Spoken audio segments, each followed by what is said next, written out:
ঋতু পরিবর্তনের সাথে সাথে বিশেষত এই সময়ে মানুষের শরীরে কী ধরনের রোগে আক্রান্ত হওয়ার সম্ভাবনাটা বেশি থাকে? সর্বপ্রথম আপনাকে এবং সবচেয়ে গুরুত্বপূর্ণ পার্ট এই অংশের আমাদের দর্শক এবং কলাকুশলী বৃন্দ, সবাইকে আসসালামু আলাইকুম। আসলে খুবই প্রাসঙ্গিক আলোচনা আপনি এই চৈত্রের শেষে বসন্তের শুরুতে যে আলোচনা নিয়ে এসছেন। আপনার ঋতু বদলানোর সাথে সাথে স্বাস্থ্যগত যে সমস্যাগুলো, সাধারণত আমরা জানেন যে ঋতু পরিবর্তনের সাথে সাথে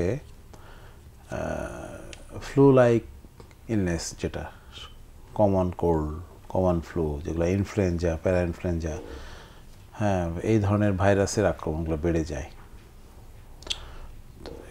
একটা বিষয়। দ্বিতীয় বিষয়, এই বছর দেখছি যে আবার চিকেন পক্স, এটার প্রকোপটা একটু বেশি। এই বসন্তকাল, এই সময় আসলে নামটাও বসন্ত, জল বসন্ত বলে, আমরা মেডিকেল টার্মে বলি চিকেন পক্স। এটার প্রকোপ এবার একটু বেশি একটা।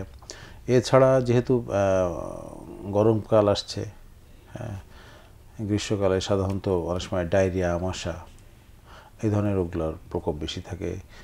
এছাড়া অতিরিক্ত ঘাম, গরমে ফাঙ্গাস ইনফেকশন, ফাঙ্গাল এই ইনফেকশন, এইগুলোর প্রমাণও একটু বেশি বেড়ে যায়।